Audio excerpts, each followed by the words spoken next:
À 5000 km de la France, la province canadienne du Québec est devenue en quelques années l'Eldorado des stars du monde entier. Après Céline Dion et sa résidence de 7000 m², les acteurs Michael Douglas et Catherine Zeta-Jones, ou encore Halle Berry, la tornade de X-Men, tous ont investi dans cette province du Canada. Et pour cause. Sur plus d'1,5 million de kilomètres carrés, le Québec rassemble les paysages les plus grandioses et des villes où les hôtels sont parmi les plus chers du monde. Les lits que Céline Dion a dormi. C'est celle-là qu'on garde pour nos plus grands VIP. Bienvenue dans la plus grande province francophone d'Amérique du Nord, où les plus fortunés se retrouvent pour faire la fête à l'abri des regards indiscrets. Nous avons eu accès aux coulisses du Cirque du Soleil, le cirque le plus connu du monde.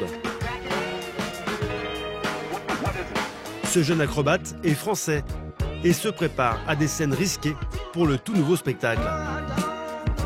C'est très périlleux, très technique et ça peut être dangereux aussi. L'acrobate doit être sûr de lui car demain c'est l'avant-première mondiale de Toruk, inspiré d'Avatar, le film aux 200 millions d'entrées de James Cameron. Tout le gratin québécois sera présent.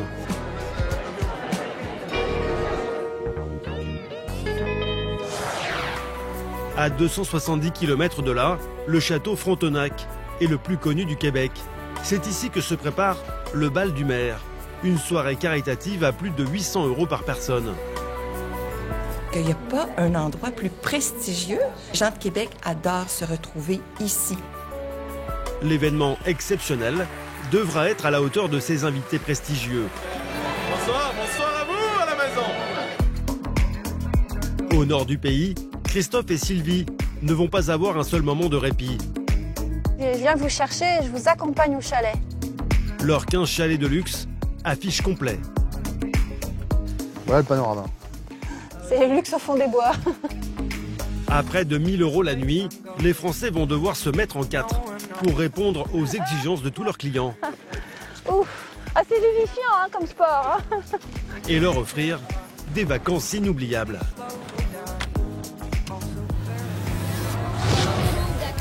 Mais ici, le sport national, c'est le hockey. À 19 ans, Maëlle a réussi à intégrer une des équipes féminines les plus réputées du pays. Dans quelques heures, son équipe affrontera Montréal pour la première place du championnat.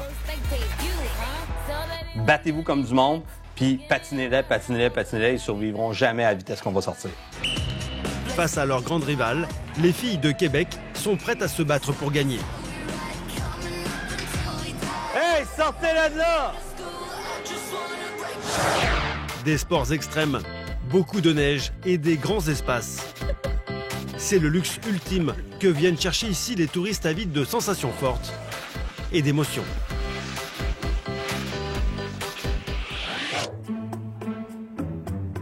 À Montréal, la plus grande métropole du Canada. 30 décembre au matin dans le Vieux-Port, sur le célèbre fleuve Saint-Laurent, gelé. Une péniche un peu particulière. Il est 7 h du matin, il fait moins 15 degrés. En bon québécois, Nicolas ne se laisse pas impressionner.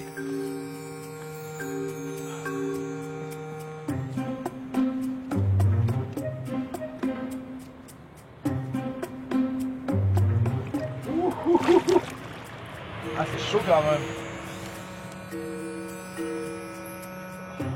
Ça me relaxe avant une grosse journée stressante. Ça me permet de remettre mes idées en place avant un 18 heures de travail. Voilà. Cette petite pause, le jeune businessman en a bien besoin. Car demain, il organise la plus grosse soirée de l'année dans le Club Select de Montréal. C'est le repos du guerrier avant la bataille. Et on se repose un peu avant cette journée de fou. Nicolas attend plus de 650 personnes pour le réveillon du Nouvel An. Un véritable défi pour ce trentenaire réputé dans le monde de la nuit montréalaise. L'organisateur de soirée a 48 heures pour régler les derniers détails. Allez, c'est parti. Le compte à rebours a commencé. Direction le Vieux Montréal, le quartier historique. Là, on est en retard, là. Ah, puis dès qu'il y a un peu de neige, les gens, ils savent plus conduire, là. Même au Québec. Depuis quelques années, c'est dans ce quartier aux faux airs de Brooklyn que se trouvent les endroits les plus branchés. Ici, les clients les plus fortunés ont l'embarras du choix pour faire la fête dans des discothèques qui n'ont rien à envier aux lieux les plus tendances des capitales, comme New York, Londres ou Paris. Et dans cette région du Grand Nord, les températures glaciales ne viennent pas à bout des fêtards, qui s'amusent jusqu'au bout de la nuit.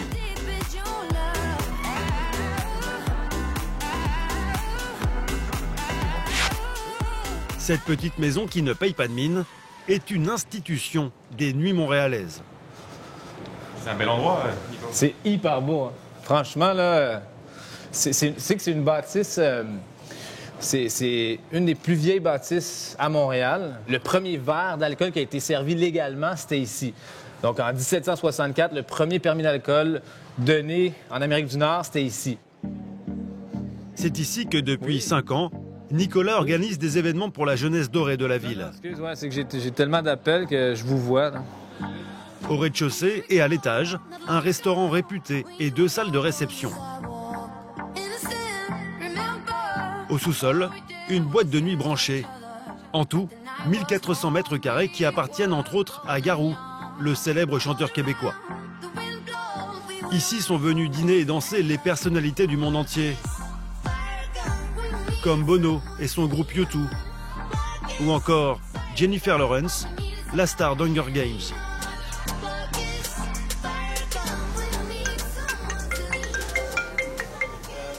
Nick à l'appareil.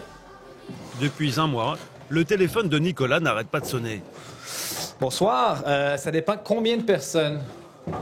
2 personnes, oui, j'ai de la place. Nick à l'appareil. 450 clients ont déjà réservé une table pour le dîner du réveillon. Mais Nicolas continue d'accepter les réservations, car depuis une semaine, il fait tous les soirs le même cauchemar.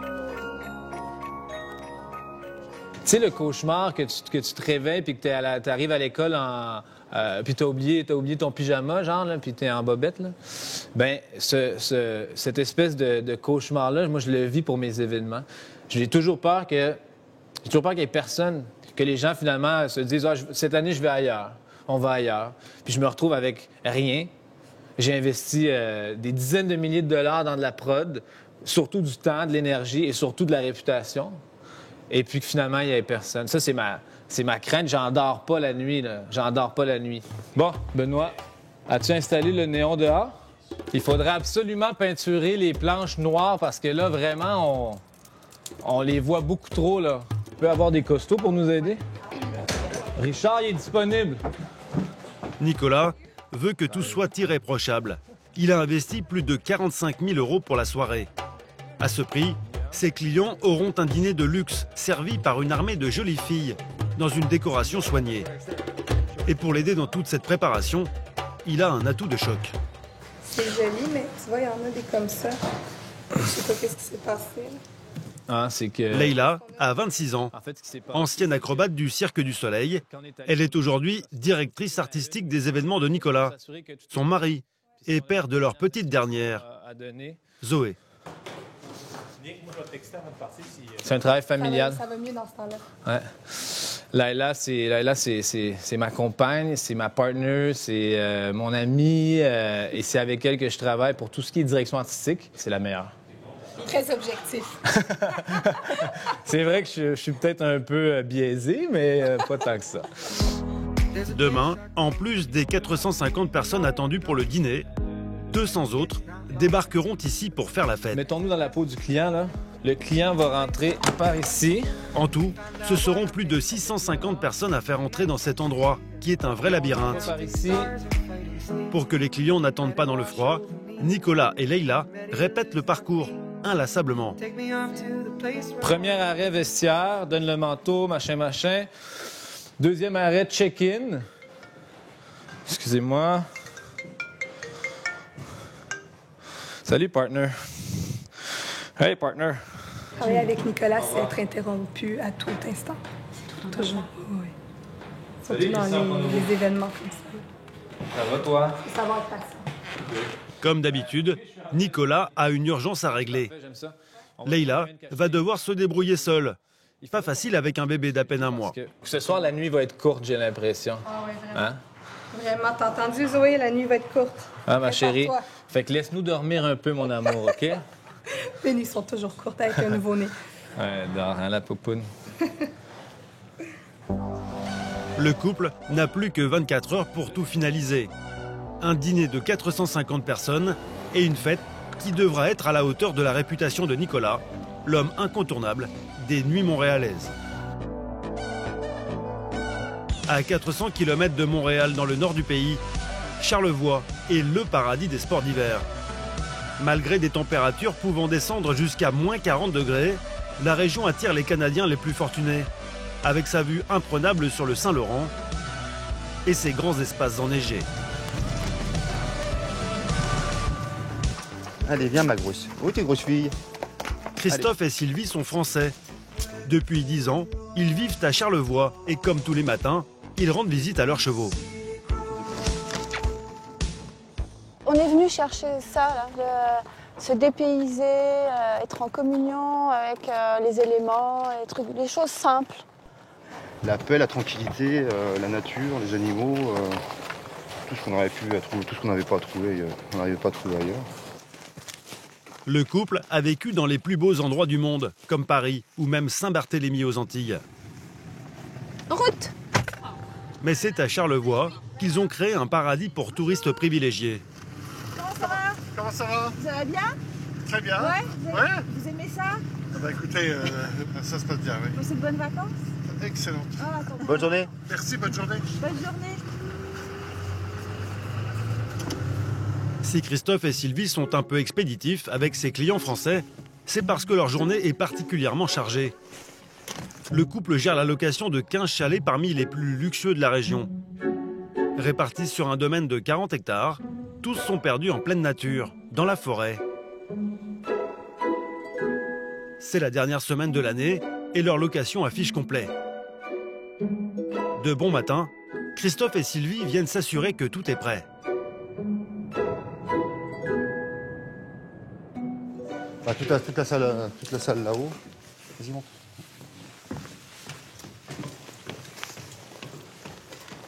Suzanne, c'est pas la peine de faire... Là, il faut que vraiment que tu fasses le lit maintenant. La lampe, c'est pas grave. Dans quelques heures, une nouvelle famille arrivera ici pour passer une semaine de vacances. Dans cet endroit exceptionnel.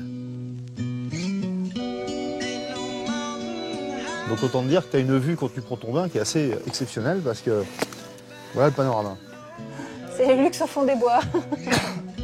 Cette cabane au Canada de 300 mètres carrés a coûté près de 650 000 € et fait partie des chalets hors du commun que Sylvie et Christophe ont aménagés et construits de leurs propres mains.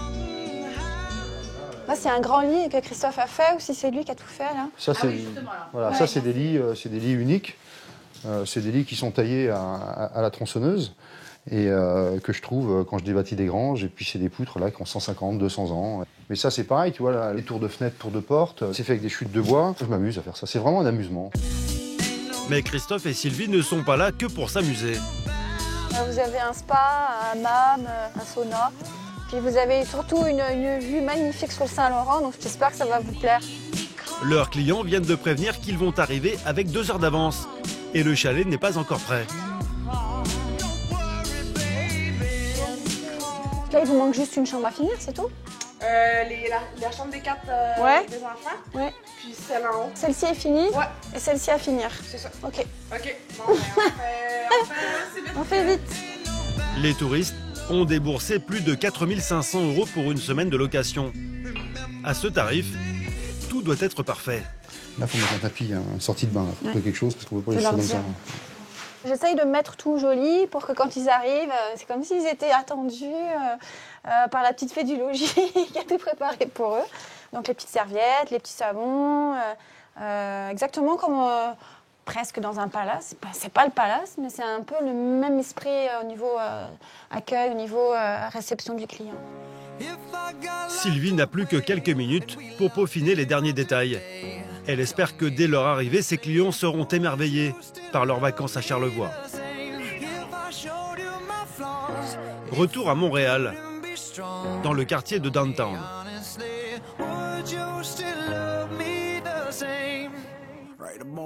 Thomas, 27 ans, est français. Originaire de Nice, il a traversé l'Atlantique pour vivre son rêve. Depuis 6 mois, il est l'un des acrobates du célèbre Cirque du Soleil. Demain, Thomas sera sur scène pour la première mondiale de Toruq, le tout nouveau spectacle, dans un lieu incontournable au Canada. C'est vraiment une arena qui est faite surtout pour les gros concerts comme Muse, U2 et Beyoncé. Donc c'est un honneur et je suis vraiment fier de pouvoir passer dans cette grande salle-là. Pour en arriver là, Thomas a d'abord été athlète de haut niveau pendant 15 ans.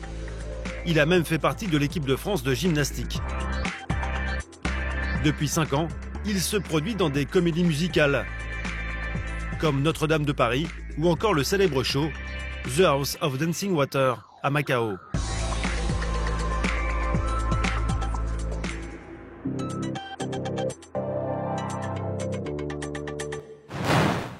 Mais jouer dans le tout nouveau spectacle du Cirque du Soleil à Montréal, la ville où la troupe a été créée, est pour lui un énorme défi. Toujours une ambiance particulière parce que les spectateurs canadiens sont très, sont très chaleureux et ils aiment le Cirque du Soleil, donc on espère que ça va plaire au maximum de gens. Donc on a un petit peu de pression, mais on va faire ce qu'on a à faire sur scène et puis voilà. Si Thomas est un peu stressé, c'est parce que le Cirque du Soleil représente l'excellence au Québec. Créé en 1984 par une troupe de saltimbanques et un certain Guy Laliberté. Cracheur de feu, il a décidé de réinventer le cirque traditionnel.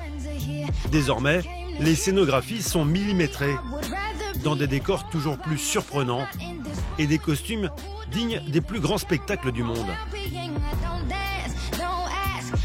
En 20 ans, c'est un triomphe international, avec plus de 15 millions de spectateurs chaque année.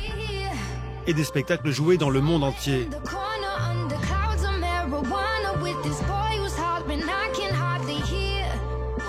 Du Michael Jackson 1 à Las Vegas, en passant par Amatula à Londres ou encore Totem à Singapour.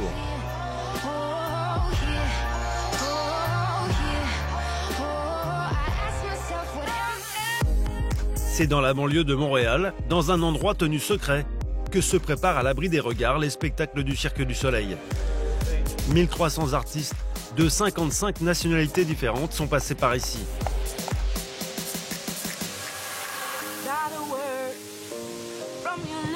Dans ces 1000 mètres carrés, 3 salles d'entraînement et un département costume impressionnant, avec plus de 5000 pièces, toutes faites sur mesure.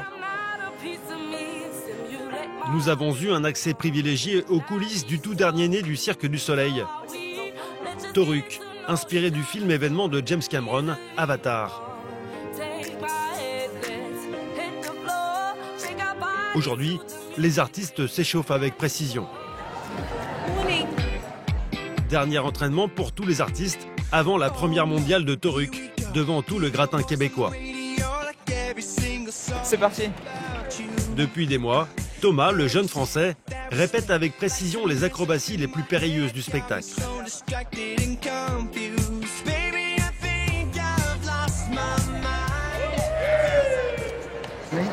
Toute la place que t'as là, t'en as de la place pour rentrer la tête, t'en as de la place en masse. Sous le regard attentif de son coach, Thomas doit réussir un saut de l'ange double rotation à plus de 7 mètres de hauteur. C'est quand même une structure qui est très haute. Donc il faut bien contrôler ce qu'on fait pour être sûr d'arriver sur la zone de réception et pas sur la scène qui est dure. Donc, voilà. Donc c'est plutôt périlleux. C'est très périlleux, très technique et ça peut être dangereux aussi. Sans aucune protection, Thomas se hisse en haut de la structure, haute comme 2 étages d'un immeuble. Puis finit par se lancer. Ah, c'est un peu mieux. Presque. C'est mieux ou pas? C'est un peu mieux, mais là tu... Thomas a réussi, mais demain, il aura la pression. Avec ses collègues acrobates, ils joueront devant 6000 spectateurs. Un spectacle très attendu qui devra être à la hauteur de sa réputation, très haut de gamme.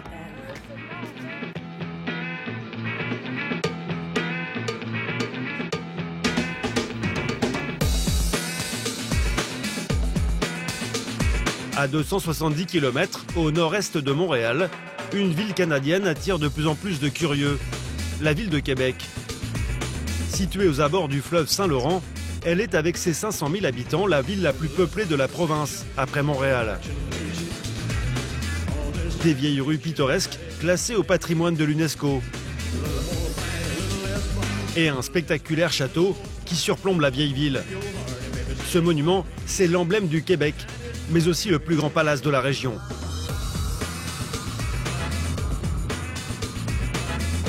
Inauguré en 1892, le château Frontenac est connu dans le monde entier.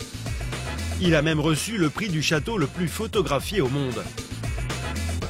Avec sa tour centrale, ses 18 étages, une piscine intérieure, 2 restaurants gastronomiques, 116 chambres et suites aux prestations haut de gamme. C'est une adresse incontournable. Le lit que Céline Dion a dormi. Et donc, c'est celle-là qu'on garde pour nos plus grands VIP. Des VIP comme Leonardo DiCaprio, Steven Spielberg ou Paul McCartney. Tous sont prêts à débourser 1 600 € pour une nuit dans cet écrin historique.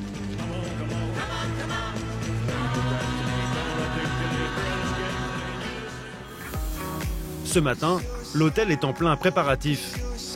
Dans 24 heures, 450 invités triés sur le volet assisteront ici au bal du maire. Une soirée caritative à 800 € par personne en faveur des jeunes défavorisés du Québec. La soirée attire la haute société. L'an dernier, elle avait rapporté 200 000 €. Cette année, le maire espère battre ce record. Et pour y arriver, l'hôtel met le paquet.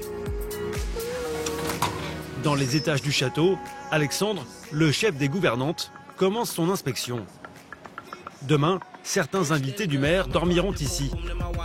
Les 110 femmes de chambre font le maximum pour que tout soit impeccable en temps et en heure.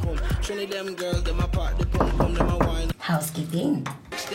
Marie-Tess est l'une des préposées aux chambres. Elle forme Adrien, un stagiaire suisse. Fois ça arrive qu'on ne voit pas qu'il y en a des tâches, donc il faut recommencer. Puisqu'on connaît le château Frontenac de Québec, ça reste un lieu assez impressionnant. C'est quand même un endroit, disons, un des grands endroits hôteliers du monde. Ici, les femmes de chambre sont payées 1 500 € par mois. Et avec les pourboires, ce salaire peut augmenter rapidement.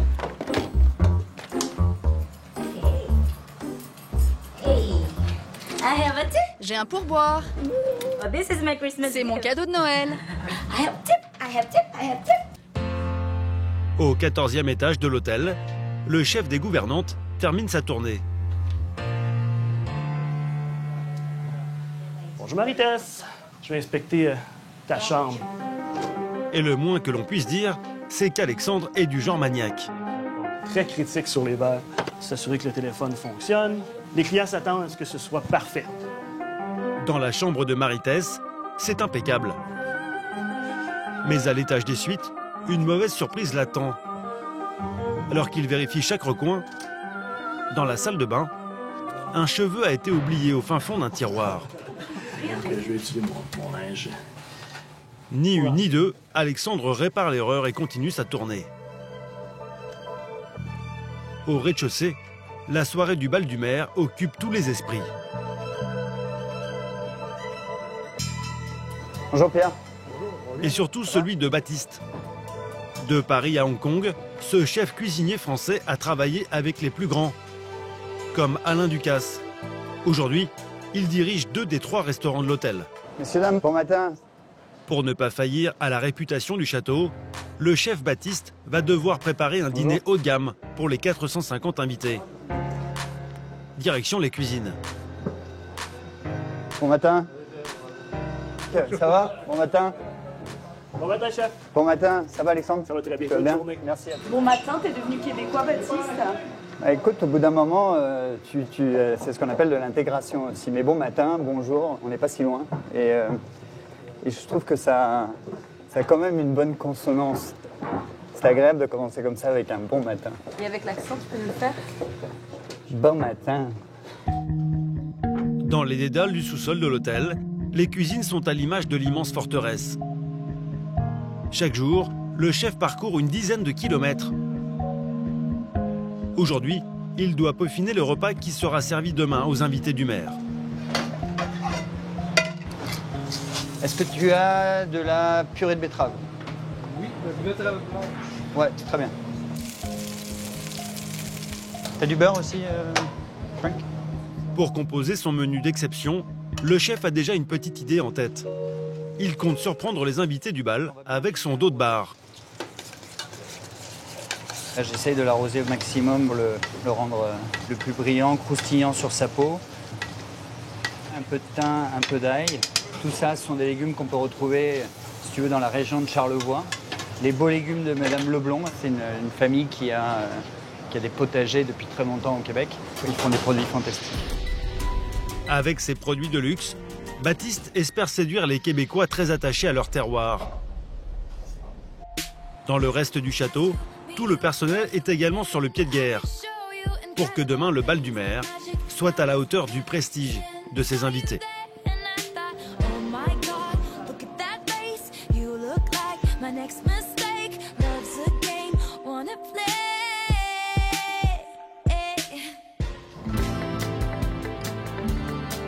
Il est 6h30 du matin dans un autre quartier résidentiel de la ville de Québec.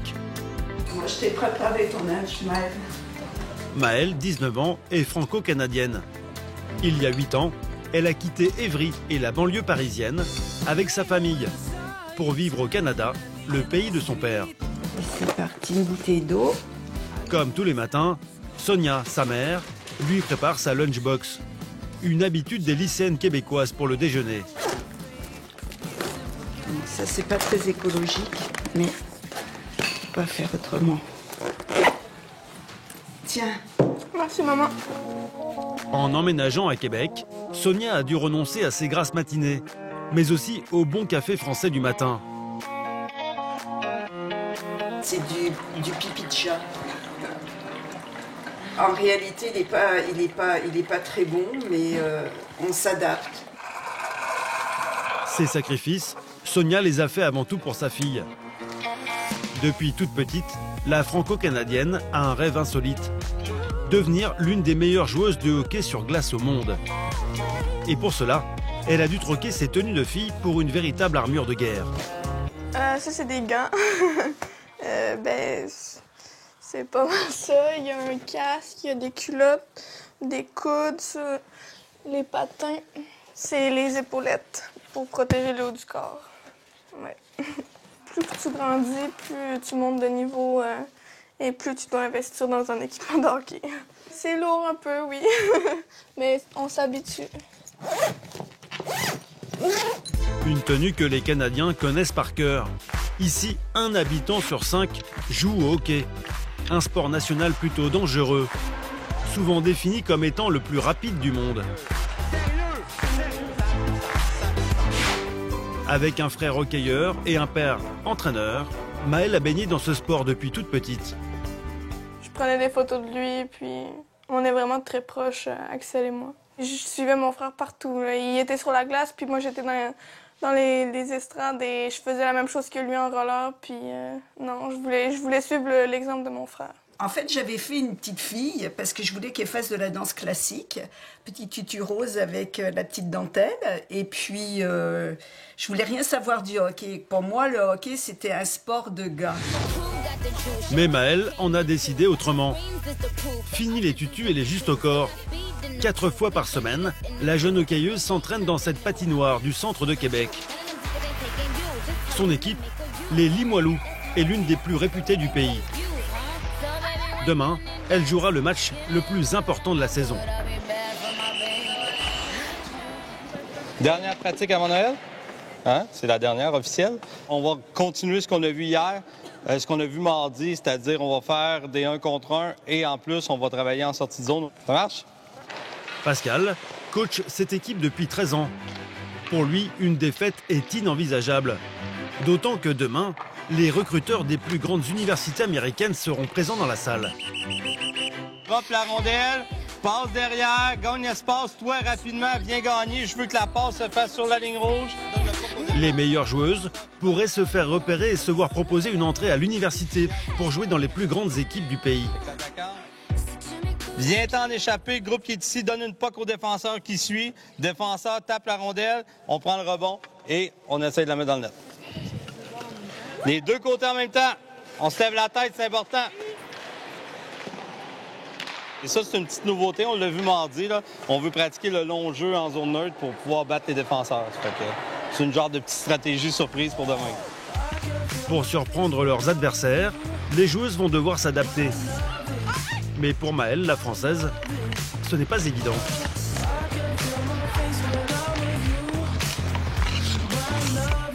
Ce matin, elle perd tous ses duels. Et surtout, elle ne parvient pas à mettre le palais, qu'on appelle ici la rondelle, au fond du filet. Hey, ça va pas bien un matin. Et ici, c'est intense, puis cette fun-là, on travaille beaucoup. Ouais, j'y vais. Maëlle fait partie des plus jeunes joueuses de l'équipe. Pourtant, Pascal est persuadée que demain, lors du match, elle pourrait faire la différence. Elle est très habile avec la rondelle, puis tu sais, c'est impressionnant. Elle est capable de faire dans un espace très petit, d'être capable de, on appelle ça déchausser l'adversaire. Si on va en fusillade, elle est capable de marquer 4 fois sur 5 facile. C'est une excellente joueuse. 2 heures plus tard, l'ultime entraînement avant le match est fini. Maëlle est fatiguée, mais le jeu en vaut la chandelle. En 2 ans, la Française a réussi à s'imposer dans cette équipe d'exception. Vous êtes contente d'elle, ça va? Ah, ouais, pas bien ça. Elle se débrouille bien ou pas pour une Française?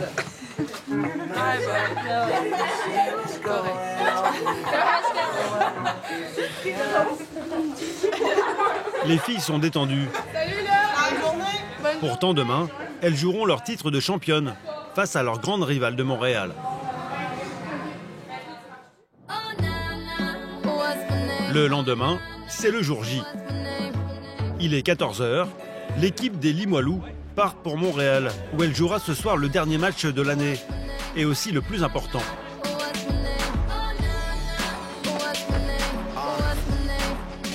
sentez comment les filles aujourd'hui? En forme. On s'en va battre dans le scène, ils vont manger une volée. À peine arrivée, Maëlle, la jeune Française, se fait déjà taquiner. Et la France, ne laisse pas planter là, putain. Hein. Allez, hop, du vent. Je l'ai baptisé comme ça la première journée que je l'ai vue. Elle est comment la France? La France, elle est pas pire. En québécois, on dit elle a la couenne dure. Elle a un caractère qui s'adapte à toute situation. Elle est capable d'en prendre. C'est la couenne dure. On est parti. 250 km séparent Québec de Montréal.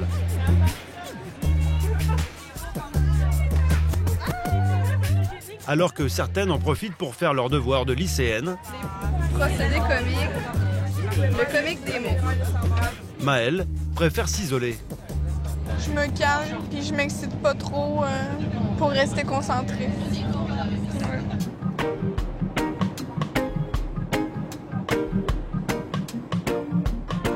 Mais après 3 heures de route, les embouteillages bloquent le bus à l'entrée de Montréal. Et très vite, les filles ne tiennent plus en place.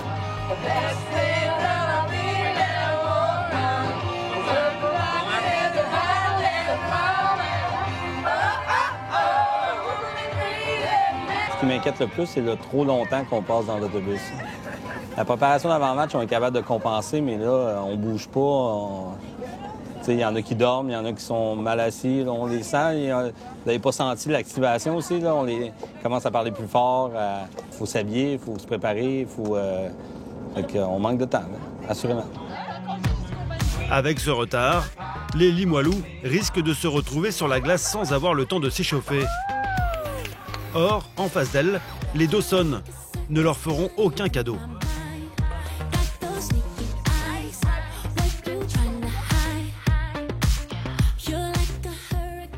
Retour dans le nord du pays, à Charlevoix. Il est 9 h du matin. Il a neigé toute la nuit dans la station du Mont Grand Fond. Oui, Christophe, tu m'entends? C'est Sylvie, tu m'entends? Est-ce que t'as beaucoup de neige là où tu es, là? Tu m'entends? J'aimerais bien aller voir chez les Gorses s'il a déneigé cette nuit. Prépare-moi un café, j'arrive. Ok, on t'attend alors. Ok, à tout de suite. Bisous. Alors que son mari finit de déneiger l'accès à ses chalets, Sylvie profite avec sa fille Marie de ces derniers instants de tranquillité. Voilà, un petit café. Voilà, un petit peu de sucre. Depuis hier soir, les 15 chalets haut de gamme gérés par le couple sont loués. Pour Sylvie et Christophe, ce sont 15 familles dont ils vont devoir maintenant s'occuper. Là, on doit avoir 1,20 m facile. Hein, Normalement, on est à 1,20 m. On est encore loin des 6 mètres. Là, pour tout ce qui est raquettes et ski de fond, c'est parfait. Oui, hello? À l'autre bout du fil, des Français arrivés la veille pour une semaine de vacances. Oui. Vous pouvez partir directement du chalet en ski de fond et vous rattrapez les pistes. Il y a à peu près 140 km de sentiers balisés tout autour du Mont Grand Fond. Malgré les prévisions météo peu clémentes de la journée, les touristes sont décidés à découvrir les activités que propose la région. Donc vous avez le choix, soit ski de fond, soit ski de piste, soit raquette. C'est-à-dire qu'en général, toute la famille y trouve son compte. Sylvie offre un service haut de gamme à ses meilleurs clients. Un accompagnement sur mesure tout au long de leur séjour. Et ce matin, les Français ont besoin d'elle pour profiter de l'enneigement exceptionnel. C'est décor. Nathalie, 48 ans, est la maman. Elle est venue avec sa fille Jessie. C'est reposant. C'est magnifique. Et aussi sa meilleure amie. Avec les flocons. Pour rejoindre la station, les femmes ont choisi le traîneau. Jacqueline, 71 ans, est la doyenne du groupe. Elle fait elle aussi partie du voyage. C'est en bas des pistes que Sylvie et sa fille les attendent pour une balade en raquette avec les deux fils de Nathalie. Gary, 17 ans, et Tony, 23 ans. Prêt pour la raquette? Alors, on va aller louer les raquettes. Sylvie connaît déjà la famille qui avait loué un de ses chalets en été. Aujourd'hui, elle leur propose une excursion en raquette. Une grande première pour les adolescents, plutôt accros au surf et à la glisse. Bon, les raquettes n'étaient pas très chaudes. Non, mais je me fais plaisir pour tout le monde, mais c'est pas trop mon truc. On verra bien après. Ça a l'air d'être fatigant. Ouais, c'est très fatigant, très physique, surtout s'il y a beaucoup de poudreuse, de la neige. Déjà de marcher dans la neige, c'est crevant, alors... On verra bien, c'est drôle. Les Français ont bien compris que cette balade sportive en pleine nature ne serait pas de tout repos. Pour l'instant, ça va. Affaire à suivre. C'est parti pour 4 km de randonnée sur les sentiers très enneigés du Mont Grand Fond. Avec la neige qui continue à tomber, les conditions sont particulièrement difficiles. Alors Sylvie ferme la marche pour assurer la sécurité des touristes.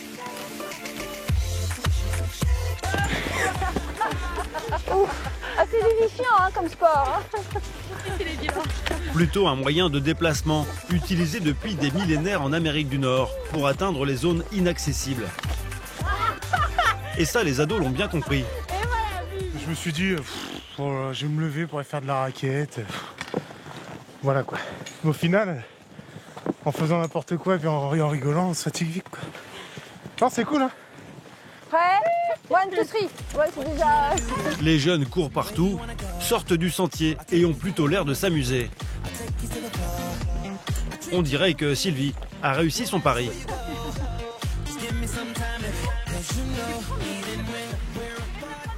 Il y vont partout dans la neige, on a l'impression d'avoir des petits chiens fous, là. Ils sont super heureux. C'est ça, c'est ce qu'on voulait justement, que les gens s'amusent et puis profitent.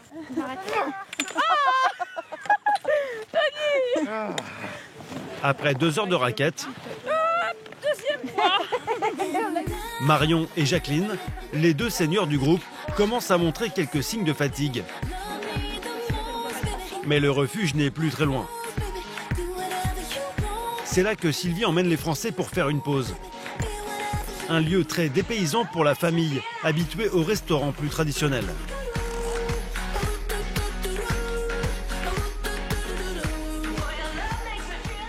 Quoi? La soupe. Ah, elle est bonne. Ah, je peux pas te dire à quoi elle est la soupe. Poulet. Ça s'appelle soupe et elle est bonne. C'est soupe. Si le confort est un peu spartiate, il est gratuit et fonctionne grâce à la solidarité des randonneurs. Dans n'importe petit cabane ou refuge perdu dans les bois, il y a toujours un foyer, toujours du bois, des allumettes, un peu de choses de survie pour que les gens ne se retrouvent pas perdus et sans possibilité de pouvoir se chauffer ou manger quelque chose. À peine de quoi remettre sur pied les 4 adolescents qui ont couru toute la matinée. Mais l'avantage, c'est qu'ici, ils sont au cœur de la culture québécoise. Ah, il y en a qui disent qu'il fait fret. Fait frette? Oui, mais c'est peut-être pas la langue de Molière. Quand on dit fait fret le matin, ça veut dire que c'est beaucoup plus froid que d'habitude. Je vais retenir ça. Je fais frette. Alors que les Français commençaient à s'habituer à cette ambiance très locale, Sylvie les entraîne déjà vers la sortie. Il leur reste 2 bonnes heures de randonnée avant que la nuit commence à tomber. Et ce n'est pas les plus faciles. Alors là, j'en ai. Du haut de ses 72 ans, Jacqueline a clairement du mal à s'y remettre. Non mais, je dois de l'agonie, mais... Et elle n'est pas la seule. Ouais, ça... On sent qu'on est sur le chemin du retour. C'est un peu plus compliqué. Mais j'avoue, c'est intense. Mais après 3 heures d'activité sans relâche, le groupe passe enfin la ligne d'arrivée. Yes, j'ai ramené au bercail. Les batteries sont un peu épuisées, mais voyage sensationnel. Bravo quand même, hein. Vous pourriez quand même l'applaudir, bravo. Une expérience qui restera gravée dans les mémoires des touristes, visiblement conquis par les plaisirs de Charlevoix.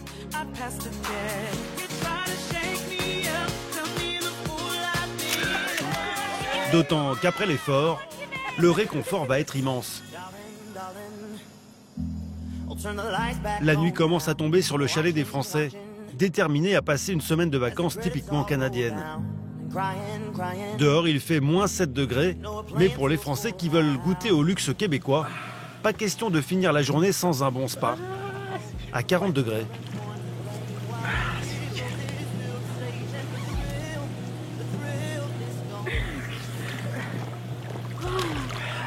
Tous les soirs, petit jacuzzi en rentrant. Pour détendre les muscles après l'effort intense de la journée. Vous y allez pas, Nathalie? Non, je vais laisser la place aux jeunes.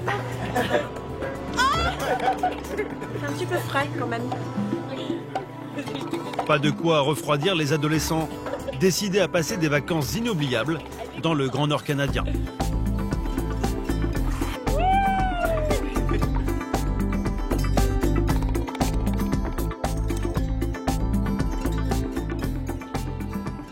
Retour à Montréal, la grande métropole québécoise, dans le quartier de Downtown, au 37e étage d'un hôtel. C'est le jour J pour Thomas, l'acrobate du Cirque du Soleil. Ce soir, il sera sur scène pour l'avant-première mondiale de Toruk, le tout nouveau spectacle du cirque québécois. Mais pour l'instant, il a l'air plutôt détendu. Allô, tu m'entends? Oui, coucou, ça va? Ça va et toi? Charlotte, la petite amie de Thomas, est à Macao, en Chine, à 12 000 km de Montréal. C'est là-bas que le couple s'est rencontré, il y a 3 ans, dans une troupe de spectacle. Mais depuis qu'il a intégré le Cirque du Soleil, l'acrobate vit avec Charlotte une relation à distance entre l'Amérique du Nord et l'Asie. C'est vrai que c'est pas très évident d'avoir ce genre de vie, voilà, de voyager tout le temps et puis d'être loin, quoi. Donc là, ça permet de se comprendre et ça permet d'avoir un petit équilibre quand même. Bon, je te laisse et donne tout, concentre-toi et sois beau et surtout prends du plaisir et ça va le faire, ça va être super, je pense. Ok, merci mon bébé. Bon sport à toi. Gros bisous, je te rappelle demain. Ok. Je t'aime. Le couple ne se voit que tous les 2 mois, mais ils se parlent tous les jours. Un vrai réconfort pour le jeune acrobate qui est ici seul, loin de sa famille. Il est 15 h, direction le Centre Bell, la plus grande salle de concert du Canada. Côté entrée des artistes. C'est parti. Bonjour. Passage obligé par la sécurité. Direction les coulisses et la loge où se préparent les artistes. C'est la loge pour les mecs, pour les garçons, ouais. On est 10 par dressing room. Donc chacun a sa petite station comme ça. Et c'est là où on fait notre make-up, qu'on se prépare. Et voilà, on a notre petit miroir avec nos petits produits et tout. Voilà. C'est quoi ces petites photos? Ça, c'est des photos de mes amis, de ma famille, enfin voilà, de tous mes proches. Je les mets ici, comme ça, je les ai toujours près de moi. Thomas s'est créé son espace à lui. Je vais penser à eux quand je serai sur scène. Avant le début du spectacle, le jeune artiste se concentre au milieu des créatures de Toruk, inspiré du film Avatar de James Cameron, qui avait battu tous les records au box-office en 2009. Dans quelques heures, les créatures fantastiques du spectacle prendront vie avec les 35 artistes sur cette scène. On se rend vraiment compte de la taille du bâtiment et quand on voit tous les sièges, on se rend compte de tous les gens qui peuvent voir le show, donc c'est impressionnant. Ça met un peu la pression, ça met un petit stress quand même, parce qu'on se dit waouh, il y aura quand même énormément de gens ce soir qui vont voir ce show, donc, mais je trouve que c'est une pression qui motive aussi, parce qu'on est quand même content de pouvoir performer dans une salle comme ça et ça fait plaisir, quoi. C'est pas donné à tout le monde de pouvoir faire un show comme ça, dans un endroit comme ça, quoi. Ce soir, 6000 personnes seront présentes pour la première mondiale du spectacle. À 2 heures du show, l'acrobate doit commencer sa transformation. Et pour ça, direction le maquillage. Et là, surprise. Comme dans les cirques traditionnels, les artistes doivent réaliser eux-mêmes une véritable œuvre d'art. Donc là, c'est le maquillage. Donc mon objectif, c'est de ressembler à ça, en fait. Ça, c'est le maquillage qui a été fait le premier jour pour la professionnelle. On se met dans la peau du personnage grâce au maquillage et grâce au costume. Moi, en fait, je prends ça un peu comme une couverture qui me protège quand je suis sur scène, quoi. Quand je suis sur scène, c'est pas Thomas, mais c'est le Na'vi, quoi. Les Na'vi, ce sont les habitants de la planète Pandora. Il faudra 1 heure à Thomas pour lui ressembler et devenir son personnage.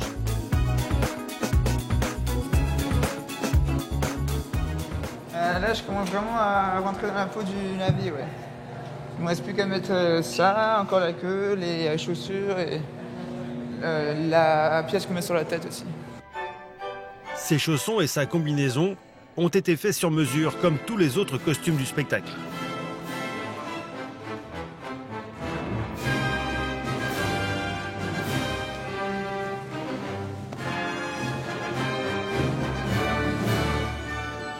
La première étape, c'est d'être sûr qu'on n'a rien oublié, parce qu'il y a quand même beaucoup d'accessoires différents. Et ensuite, après, ouais, on se concentre, on se réchauffe encore un tout petit peu, et puis voilà. Je veux bien que tu me le fermes derrière, s'il te plaît. Succès. Tiens, hop.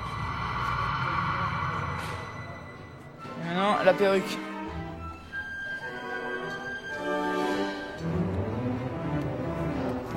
Là, j'essaye de faire en sorte qu'il n'y ait plus de Thomas et que ce soit juste le Na'vi qui prenne le dessus. Pendant qu'en coulisses, tous les artistes finissent de se préparer, à l'entrée de la salle, c'est la cohue.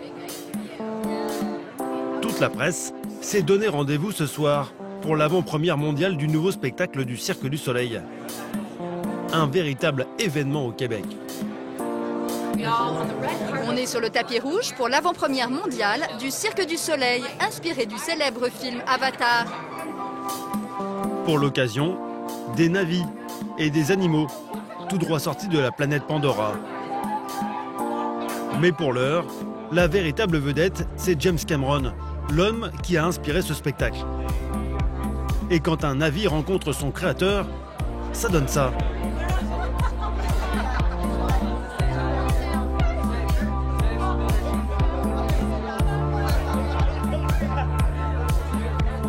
Bonjour. Comment ça va? Ça va bien. Est-ce que vous êtes fier du spectacle? Oui, je suis très fier du spectacle. Je l'ai vu il y a un mois alors qu'il répétait et je suis sûr que ça a beaucoup changé depuis. Je suis impatient de voir ce que ça a donné.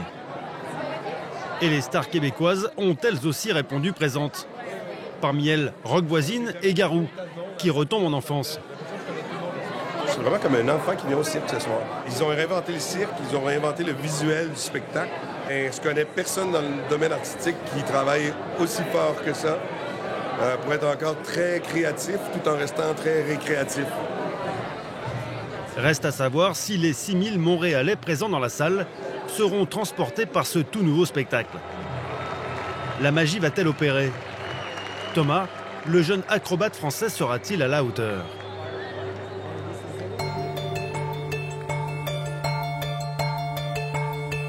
Retour à Québec, sur les rives du Saint-Laurent, dans le célèbre château Frontenac. Ce soir, les 450 invités du maire de la ville seront reçus dans ce lieu historique pour la soirée caritative de l'année en faveur des jeunes défavorisés. Une version québécoise du gala de la Croix-Rouge de Monaco. Pour cette 5e édition, les associations espèrent récolter plus de 200 000 €. Les équipes doivent donc redoubler d'efforts pour que tout soit irréprochable. Il reste pourtant beaucoup à faire pour que cette salle de bal soit digne de Versailles, le thème de la soirée. Parce que là, tu me dis que si toutefois, si on le met comme ça, puis on avance l'autre, mais qu'on le tourne, puis que ça soit cette face-là, je vais regarder. Roxane est l'organisatrice de la soirée. À quelques heures de l'arrivée des invités, elle n'hésite pas à mettre la main à la pâte. Comme ça? Oui. Il est juste pas droit. Son challenge, transporter les 450 invités du maire à la cour du roi Louis XIV.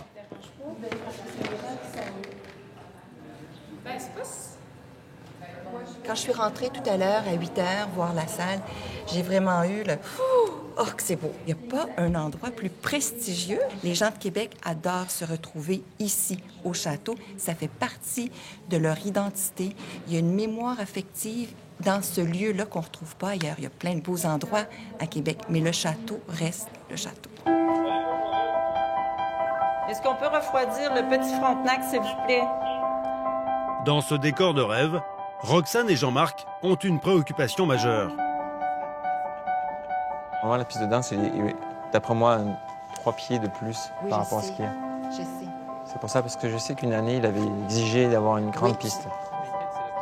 Pour le maire de Québec, une soirée réussie est une soirée où l'on danse. Alors, pour cette 5e édition du bal, il faut que la piste soit adaptée. La préoccupation du maire, c'est que les invités puissent vraiment s'amuser. Puis, il tient mordicus et... Il y a une année, on avait une piste de danse magnifique, lumineuse. Cette piste-là avait été utilisée pour le spectacle de Céline Dion. Et on a eu la chance de pouvoir l'emprunter. Mais elle était carrée et toute petite. Ce qui fait que les gens, à la fin de la soirée, se sont retrouvés confinés dans un petit espace. Cette année, Roxane n'a pas lésiné sur la piste. 45 mètres carrés, rien que pour s'amuser. Reste à espérer que les invités soient d'humeur à danser. Il est 17 h, la nuit commence à tomber sur le fleuve Saint-Laurent. Dans les sous-sols du château, les 80 maîtres d'hôtel sont en plein briefing. Là, on va servir le vin rouge pour les hommes, puis un autre sorte de vin blanc pour le flétan pour les femmes.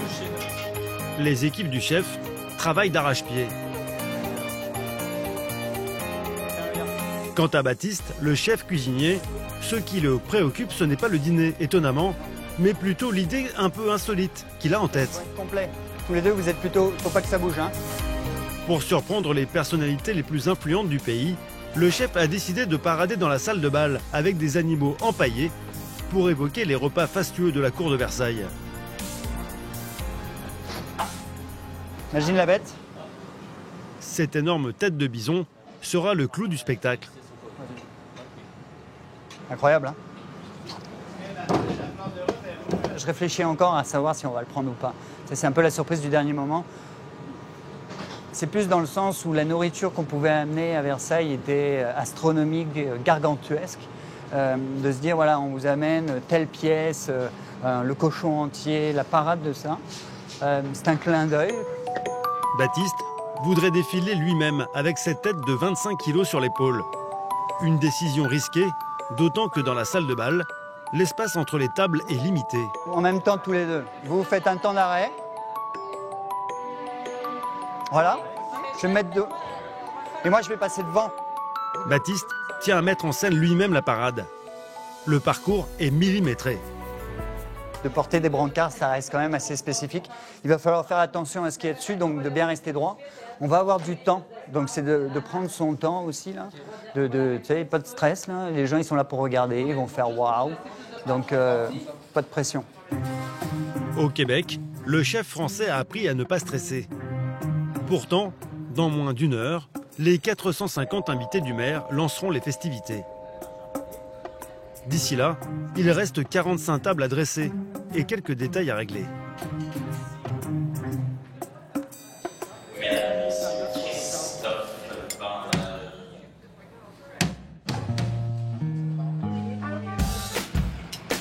Il est 19h, la 5e édition du bal du maire peut enfin débuter.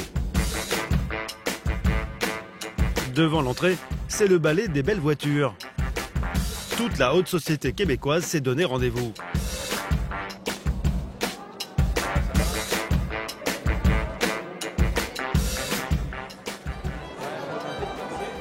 Le maire est l'un des premiers arrivés. Cela fait maintenant 5 ans qu'il préside cette soirée en faveur des jeunes défavorisés du Québec. Ce soir, on va atteindre le record. 71% de l'argent qui va être produit va aller directement aux jeunes et seulement 29% va servir à l'organisation. L'an dernier, la soirée avait rapporté 200 000 € aux associations. Ce soir, ils espèrent dépasser ce record. Dans le hall d'accueil, Jean-Marc, le responsable des banquets, s'aperçoit qu'un détail a été oublié. Ce petit pouf, indispensable aux femmes canadiennes quand elles assistent à des soirées mondaines. Avec une température extérieure en dessous de zéro, les femmes de Québec ne sortent jamais en escarpin. J'ai pas osé parce que j'étais à pied. La neige est froide, hein, donc pour les pieds. Après avoir troqué leurs bottes contre des chaussures de bal, les invités découvrent la salle du banquet. Oyez, oyez! Veuillez rentrer dans la salle de bal! Un hologramme en hommage au roi Soleil. Des tables somptueusement décorées. Dès les premières secondes, la magie opère. C'est excellent. C'est très magnifique, magnifique. Effectivement, c'est très belle salle. C'est très glamour, hein? C'est magnifique. Soirée à Versailles. Il est 20h15. Baptiste, le chef, est un peu tendu. Le dîner a déjà 20 minutes de retard et les assiettes qui attendent d'être servies sont en train de refroidir. Si les invités ne s'installent pas rapidement, le dîner risque de décevoir et la réputation du chef pourrait en pâtir.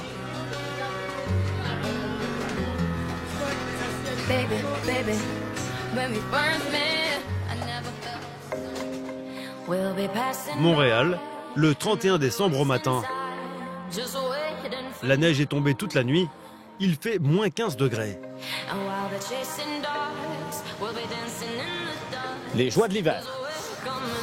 Ah, c'est pas le fun, ça? Il est 9h du matin. Nicolas, l'homme incontournable des nuits montréalaises, est équipé pour affronter la journée. Les petites bottes de neige, c'est québécois, ça? Ouais, mais ça, c'est mes petites bottes, là. Mais parce que mes grosses bottes sont au chalet. Mais t'as pas le choix d'avoir des bottes ici. Sinon, t'attrapes la crève. Là. Et pas question pour Nicolas de tomber malade. Ce soir, il attend 650 personnes, parmi les plus sélectes de la ville, pour faire la fête jusqu'au bout de la nuit dans le club historique de Montréal.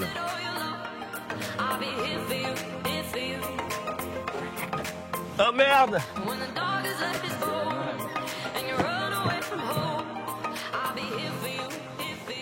On va attaquer le montage de la salle.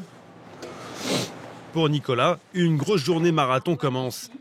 Il a investi plus de 45 000 € pour cette soirée et veut garder son statut d'homme incontournable de la nuit. Courges, carottes, betteraves. Dès l'âge de 7 ans, je m'occupais des soupers de mes parents. Donc, je mettais les ampoules de couleur, j'allumais les bougies. Tu sais, je mettais la musique, je m'assurais que l'ambiance était parfaite.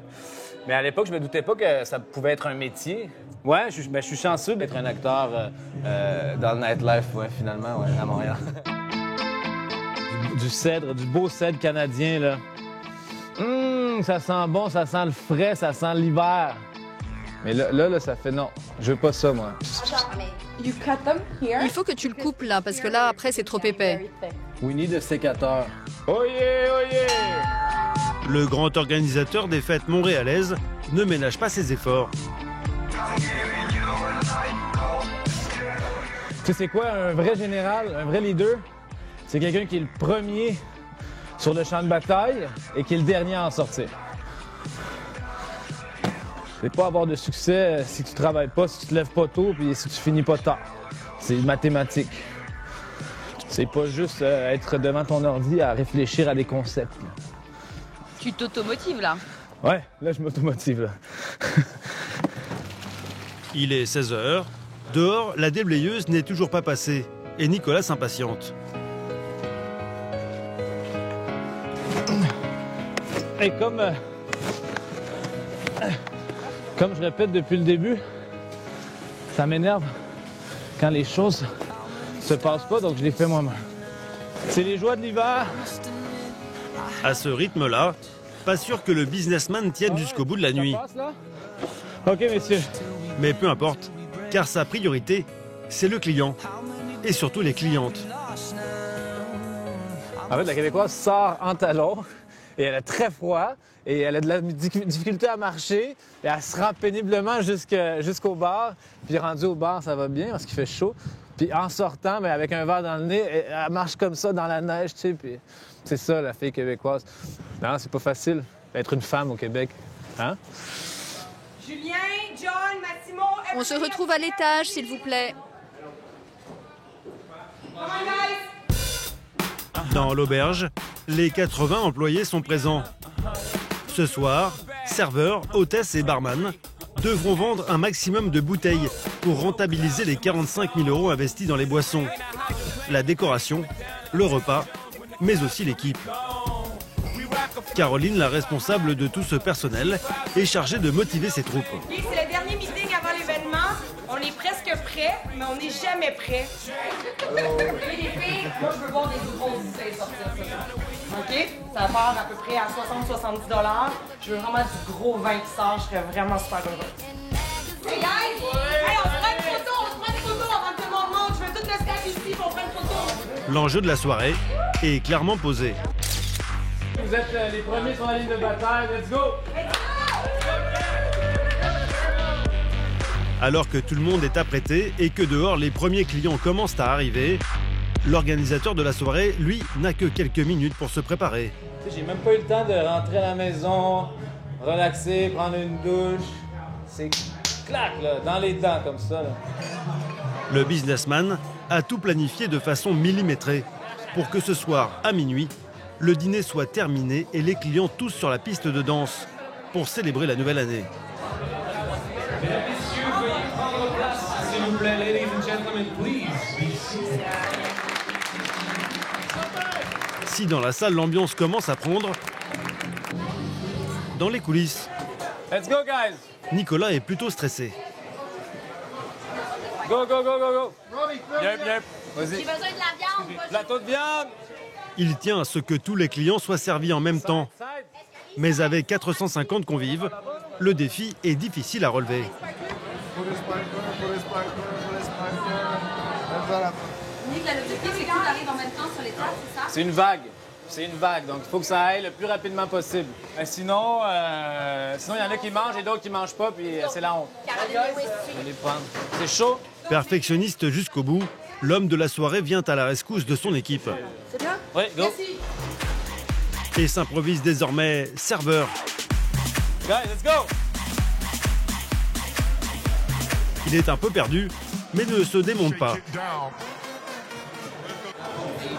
Alors que de son côté, Leila, sa femme, profite tranquillement de la soirée.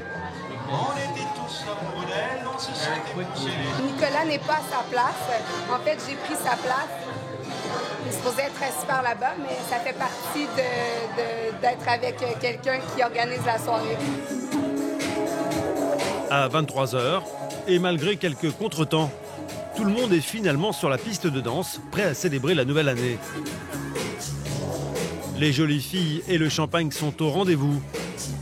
Tout le monde se déhanche. Plus que quelques secondes avant minuit, le compte à rebours va commencer.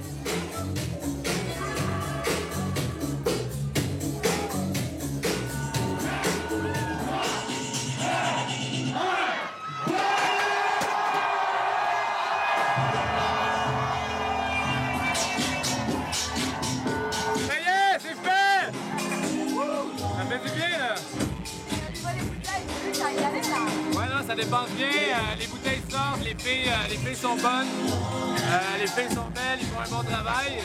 Donc les bouteilles sortent, ça va être une belle soirée. Je pense qu'on va briser le record de l'année dernière. La soirée est un succès.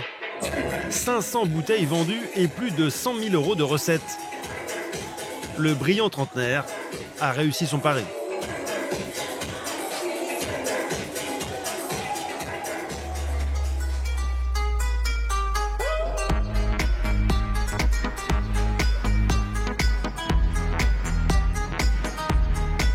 Après 4 longues heures de route, l'équipe de hockey sur glace féminine du Québec arrive enfin à Montréal. Trouvez l'aréna! Trouvez l'aréna! Il s'agit de savoir l'aréna est où. C'est ici que les filles vont jouer leur première place au championnat. L'équipe a 1 heure de retard et doit se dépêcher. De l'air frais. Dans moins de 50 minutes, elles affronteront leur grande rivale de Montréal. Mais Maëlle, la joueuse française, reste motivée. C'est vraiment une game importante pour nous. Puis, je pense que les deux équipes, on a hâte de jouer. Et ça va être la fébrilité ce soir. D'autant que ce soir, des recruteurs de grandes universités américaines seront dans le public pour repérer les meilleures joueuses. Mais les filles ont peu de temps pour se préparer. À côté d'elles, l'équipe de Dawson qu'elles espèrent battre sur la glace.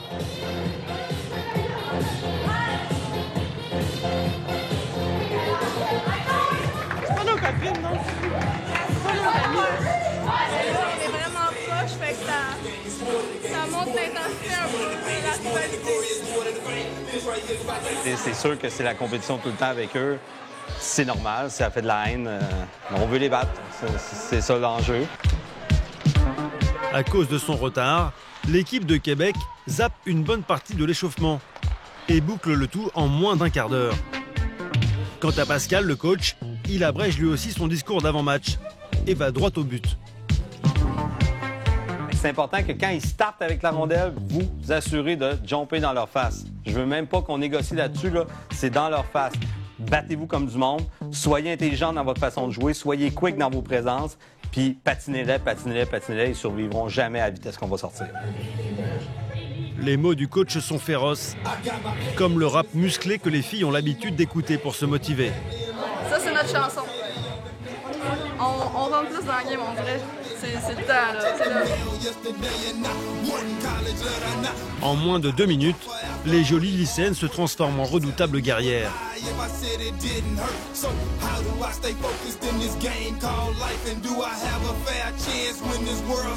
Allez, let's go, les malous!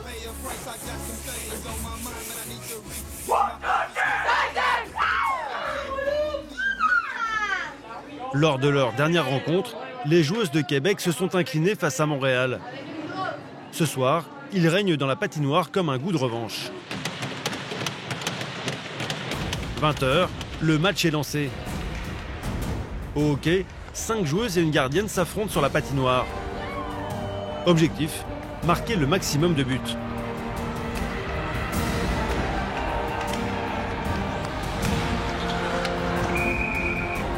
Dans le public, les recruteurs sont attentifs. Ils ont 1 heure pour repérer les meilleures joueuses et leur offrir une place très convoitée en équipe universitaire.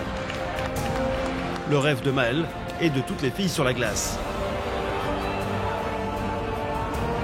Depuis 10 minutes, l'équipe de la Française ne parvient pas à rentrer dans le match. Hop! Et échappe de justesse à un premier but. Vas-y, Coulon! Pascal, le coach, est stressé. Ça va? Non. On n'a pas un bon début de match. Mais c'était normal avec la préparation qui a mal été. Là, si on passe la tempête, on va être correct. Mais c'était une tempête. Malheureusement pour Pascal, ses craintes ne se dissipent pas. Au contraire, incapable de gérer la pression, ses joueuses multiplient les provocations. Ouais! Hey, va pas là! Hey, sortez-la de là! Maëlle, jusque-là réservée, s'en prend même à une de ses adversaires. Hey! Sortez-la de là! Non, mais pour vrai, là, je l'ai ramassé ma fille, là. Elle touchait un cheveu de plus à Rodrigue, puis elle était morte. Ouais. Sauf qui arrive.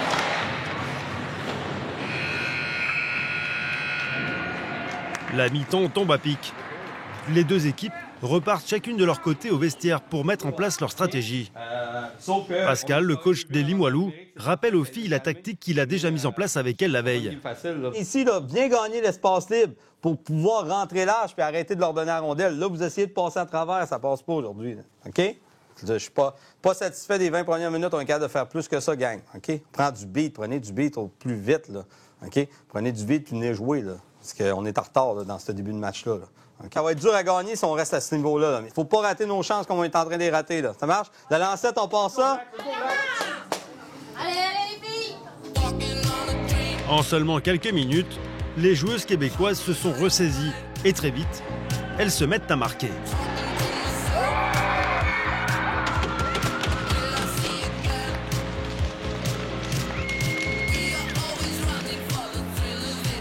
Les filles de Montréal réagissent rapidement, mais le reste du match est largement dominé par les Limoilou de Québec. Il reste 6 minutes à jouer. Elles mènent 5-2 et se rapprochent de leur objectif. Hey, faut pas qu'ils changent! Faut qu'on score là! Maëlle, la Française, s'élance sur la glace. Hier, à l'entraînement, elle ne parvenait pas à appliquer les consignes et à inscrire de but. Ce soir, elle prend rapidement l'ascendant sur ses adversaires. Et alors qu'il reste 3 minutes de jeu, elle apporte le 6e et dernier point à son équipe. On est en sécurité, ils ne reviendront pas, c'est impossible. Ce soir, malgré un mauvais début de match, les Québécoises ont gagné 6-2 contre leur rival de Montréal.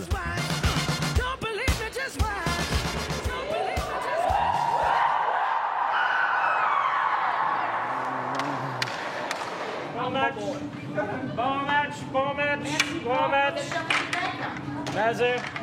Hey, good job, gang. C'est une grosse, ça. Vraiment. Hey, objectif, 0 défaite avant Noël. Hey, gang, on est dedans, là. Good job.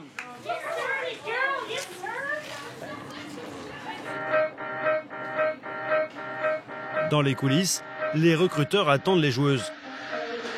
Certaines sont approchées pour envisager leur avenir dans l'une des meilleures universités d'Amérique du Nord. Ce n'est pas le cas de Maëlle, mais la Française est encore jeune. Il lui reste 1 an avant d'envisager l'université. J'aimerais jouer universitaire, ça serait vraiment un de mes rêves. Après, même si je vais pas jouer universitaire, je peux être fière de ce que j'ai fait parce qu'il n'y a pas grand monde qui aurait cru que je me rendrais aussi loin dans le hockey. Et moi, je suis fière de moi, puis pas mal toute ma famille aussi. Donc, si jamais je continue, ben, vous allez me revoir. Sinon, ben, je vais aller étudier quand même pour mon métier dans la vie. Puis voilà. Un mois plus tard, l'équipe du Québec s'est à nouveau imposée devant Montréal, laissant à Maëlle la chance de revenir sur le devant de la scène.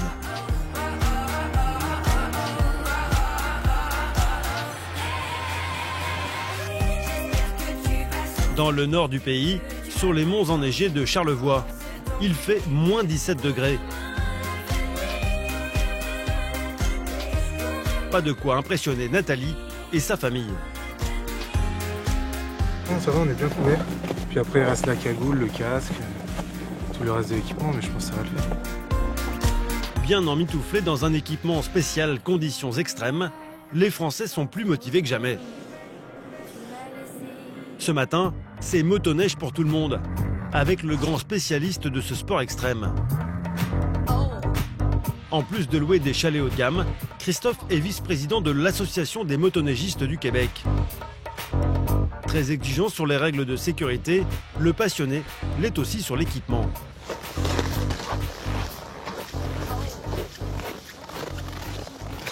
Comment ça va?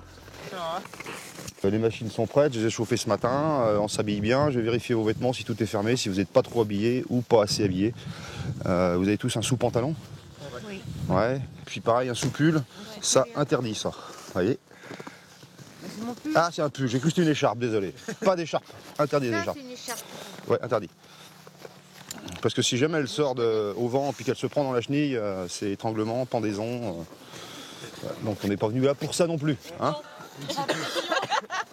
Si Christophe dramatise un peu, c'est parce que tous les ans, des accidents viennent interrompre les vacances des touristes peu expérimentés.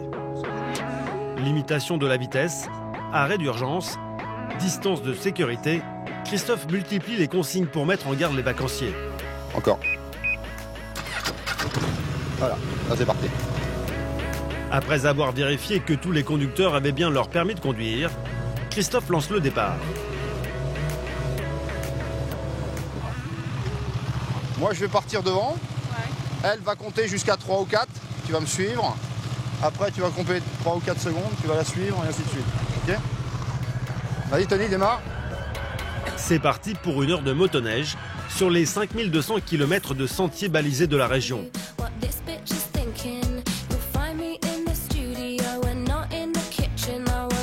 Dans un décor féerique, les Français découvrent pour la première fois ce sport très répandu au Québec.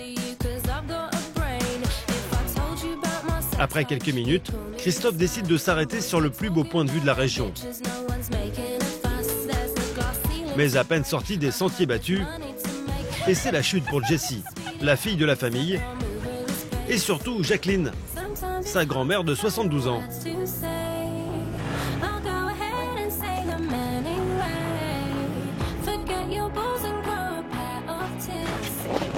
Mais devant le spectacle, la mésaventure est vite oubliée.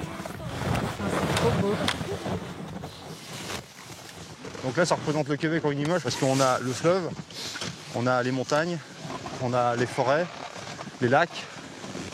C'est vraiment splendide. Si tu regardes bien, il y a quand même vachement moins d'immeubles que Paris. Un peu moins, ouais. Hein, quand même. Et aussi moins de monde. La famille est émerveillée, mais elle a aussi très froid. Alors Christophe leur propose d'aller se réchauffer.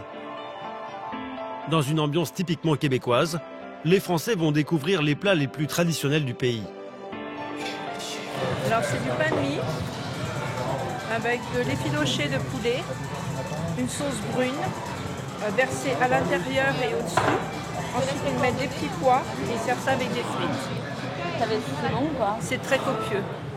Mais le mieux servi reste Gary. C'est bon. Le cadet de la famille a décidé de tester la poutine. Du fromage et de la sauce barbecue. C'est assez... Pour garder le moral. C'est bon, moi je kiffe. Franchement, j'aime bien. Chaque Québécois aime la poutine, logiquement. Entre la poutine et les matchs de hockey, En plus, c'est le Canada qui mène, c'est parfait. en moins d'une semaine, les Parisiens ont été séduits par cette province du Canada. Tout ce qu'on peut trouver ici, c'est le rêve, quoi. La fraîcheur, ça me fait pas peur, donc tout est réuni pour que je me sente bien ici. Y a pas de problème pour ça. Et Tony n'est pas le seul. Mais le séjour des Français se termine aujourd'hui. Reste à convaincre Nathalie, la maman de la famille, de renouveler l'expérience l'hiver prochain. Mais écoute, on va pas évoquer le budget. Faut déjà qu'il y ait de la neige en France. J'ai bien travaillé à l'école. Oui, c'est ça.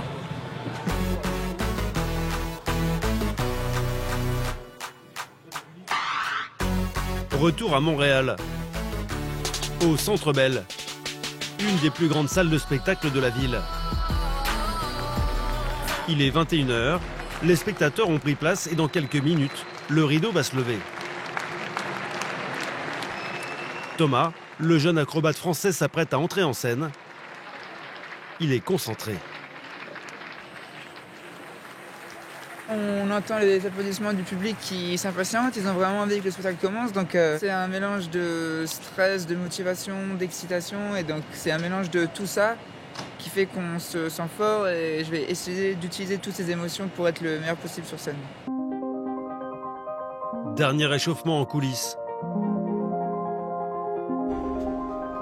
Et c'est parti pour 1h30 de spectacle.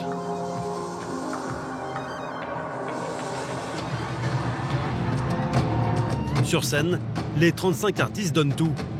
Une véritable performance physique et artistique qu'ils ont répétée pendant 6 mois. La chorégraphie est précise. Les décors spectaculaires, avec des arbres grandeur nature.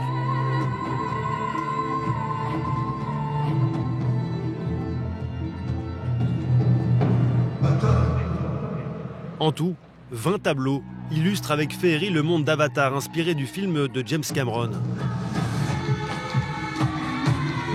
Dans son costume de Na'vi, Thomas exécute son numéro avec perfection.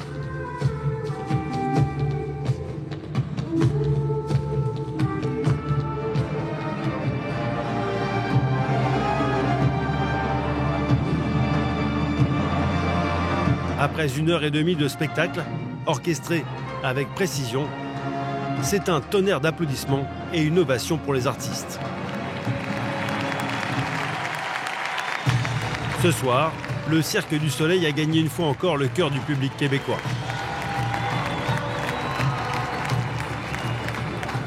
Excellent. Vraiment très, très beau. C'était magnifique.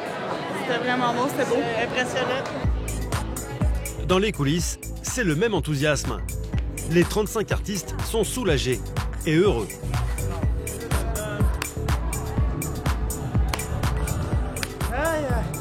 Ça y est, c'est fait! Alors? La première est finie! Wouh! Comment c'était? Ah, c'était vraiment génial. Il y avait une standing ovation à la fin du show, tout le monde debout, c'était vraiment un gros moment, je suis vraiment content. Cette première marque le début d'un an de tournée à travers toute l'Amérique du Nord. En tout, Thomas et tous les Na'vi du Cirque du Soleil vont explorer plus de 45 villes sur la planète Terre.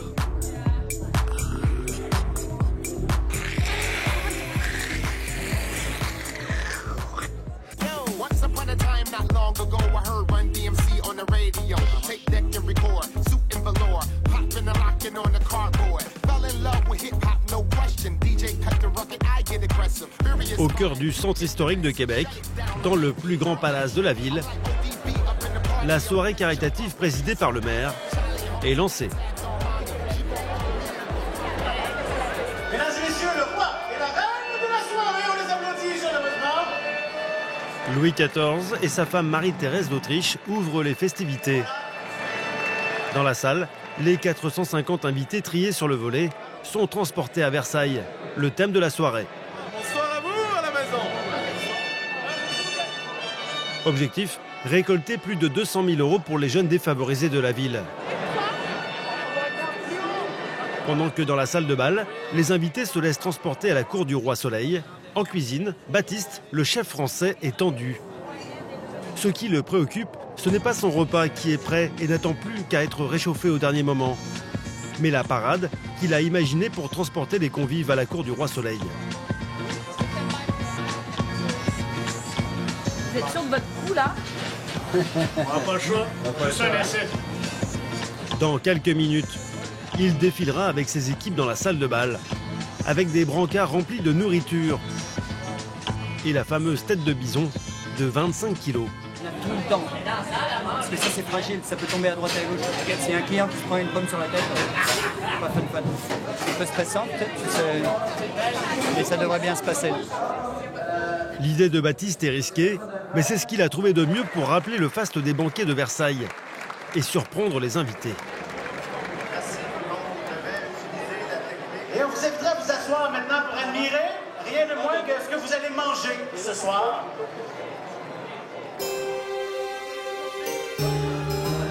Concentré, le chef ouvre la marche. Derrière lui, ses cuisiniers sont un peu tendus.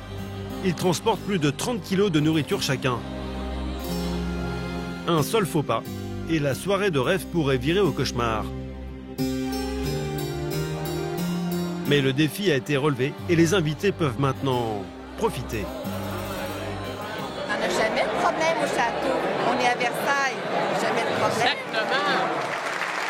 Roxane, l'organisatrice, est emballée et cela ne fait que commencer. Le repas gastronomique, qui attendait en cuisine depuis ce matin d'être servi, est finalement un succès.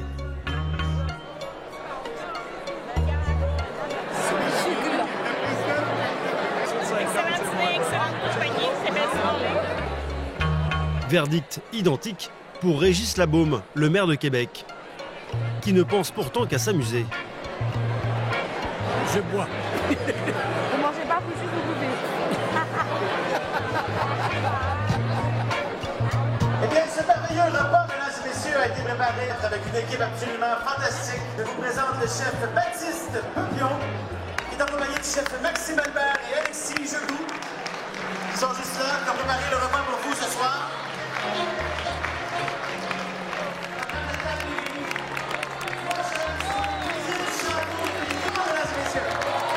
Ça s'est bien passé, je pense que les gens étaient contents.